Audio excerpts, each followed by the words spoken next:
नमस्कार दोस्तों, आज के इस खौफनाक वीडियो में आपका स्वागत है। जैसा कि आप लोग देख रहे हैं दोस्तों, आज की इस वीडियो में आप लोग को बताने जा रहा हूँ एक ऐसे गांव के बारे में जो कि पिछले कई सालों से वीरान और खंडहर पड़ा। वहां पर इंसान नहीं बल्कि वहां पर सिर्फ भूत रहते हैं। दोस्तों आपने बिल्कुल सही सुना। दोस्तों आज मैं आप लोगों से इसी कड़ी में बात करूंगा। दोस्तों भारत में एक ऐसा गांव मौजूद है जहां इंसान नहीं बल्कि वहां पर भूतों का निवास होता है। वहां पर सिर्फ भूत रहते हैं, वहां पर इंसानों का नामो निशान तक मौजूद है। आखिर ऐसा क्या हुआ कि वहां के रहने वाले लोग अपने ही गांव को छोड़कर हमेशा के लिए भाग गए हैं? तो दोस्तों आपने बिल्कुल सही सुना। तो दोस्तों चलिए मैं आप लोगों को बताता हूँ। तो दोस्तों कभी इंसानों से भरा उस गांव में चहल पहल रहती थी, लेकिन आज उस गांव में इंसान नहीं बल्कि भूत रहते हैं। वहां पर आज दूर दूर तक वीराना पसरा रहता है। आखिर ऐसा क्या हुआ कि वह गांव भूतों का बस्ती बन गया? तो दोस्तों मैं आप लोगों को बता देना चाहता हूं, इसके पीछे छुपा एक बहुत बड़ा अनोखी कहानी है, एक अनोखी रहस्य है। तो दोस्तों उत्तराखंड के चंपावत जिले में मौजूद एक सवाला गांव, वहां के लोग आज भी उस गांव को भूतों के गांव के नाम से भी जानते हैं। आखिर इसके पीछे छुपा एक बहुत जो अनोखा रहस्य है। तो दोस्तों चलिए मैं आप लोग को बताता हूं। तो दोस्तों आज वहां के स्थानीय लोग यह कहते हैं कि जो सवाला गांव है ये बहुत ज्यादा ही भूतहा और रहस्यों से भरा पड़ा है।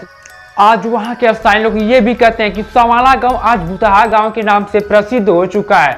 तो दोस्तों आज के वहां के निवासी बताते हैं कि सवाला गांव के पास 1952 में, यानी कि आज से लगभग 70 साल पहले 1952 में पीएसी की एक बटालियन गाड़ी अचानक से एक खाई में गिर जाती है। गाड़ी में फंसे 8 जन अपने बचाव के लिए गांव के लोग को पुकारते रहे, लेकिन गांव वाले इंसानियत की सारी हदें पार कर बैठे थे और उन सभी 8 जवानों की जान बचाने के बजाय गांव वाले उनका सामान लूट कर वहां से भाग गए, जिससे कि गाड़ी में फंसे 8 जवानों की तड़प तड़प कर मौत हो गई।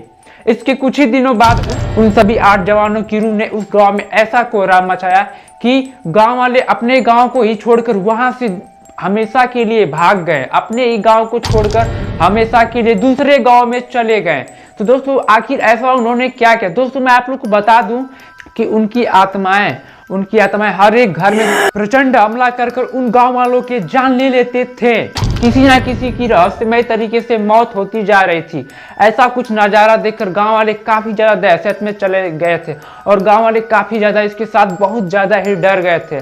और फिर गांव वाले उन्हें समझ लिया कि शायद वही तो 8 जवान की रूह तो नहीं है जो कि कुछ दिनों पहले हमने उनकी मदद ना करने के बजाय उनका सामान लूट कर जो भागा था, शायद उन्हीं की आत्माएं तो हम लोगों को नहीं न परेशान कर रही है, हम लोग की जान तो नहीं न ले रही है। ऐसा कुछ गांव वाले अपने आप से बात करने लगते हैं। फिर गांव वाले समझ जाते हैं कि ये उन्हीं की आत्माएं जो हमें इस गांव में रहने नहीं दे रही है। तो गांव वाले समझ गए थे। फिर गांव वाले वहीं से तुरंत उस गांव को छोड़कर हमेशा के लिए अपने ही गांव को छोड़कर चले जाते हैं दूसरे गांव में। तो दोस्तों माना जाता है कि उन सभी 8 जवानों की रूह, उन सभी 8 जवानों की आत्माएं आज भी उस सवाला गांव में भटकती रहती है। इसलिए उस गांव में कोई भी रहना नहीं चाहता है। और ये भी कहा जाता है कि जहां पर पीएसी की 8 बटालियन की गाड़ी खाई में गिरी थी, वहां पर एक माँ दुर्गा का मंदिर बनवाया गया ताकि उन सभी 8 जवानों की आत्माओं को शांति मिल सके। और लोग ये भी कहते हैं कि जहां पर माँ दुर्गा का मंदिर बनवाया गया है, उस रास्ते से गुजरने वाले कोई भी वाहन उस मंदिर के पास एक बार रुक कर ही आगे जाते हैं। अगर कोई ऐसा नहीं करता है तो उसके साथ आगे जाकर कुछ भी हो जाता है, बहुत बुरा हो जाता है। तो वहां पर कोई भी वाहन उस रास्ते से गुजरता है तो एक बार उस मंदिर के पास रुक कर ही आगे जाता है। ये रहा उत्तराखंड के चंपावत जिले में मौजूद एक सवाला गांव का एक अनोखा रहस्य।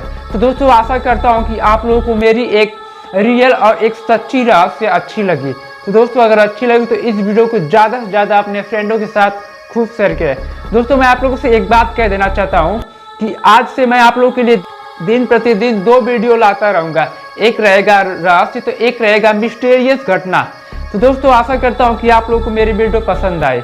तो दोस्तों पसंद आए तो इससे खूब शेयर करें। तब तक के दोस्तों धन्यवाद।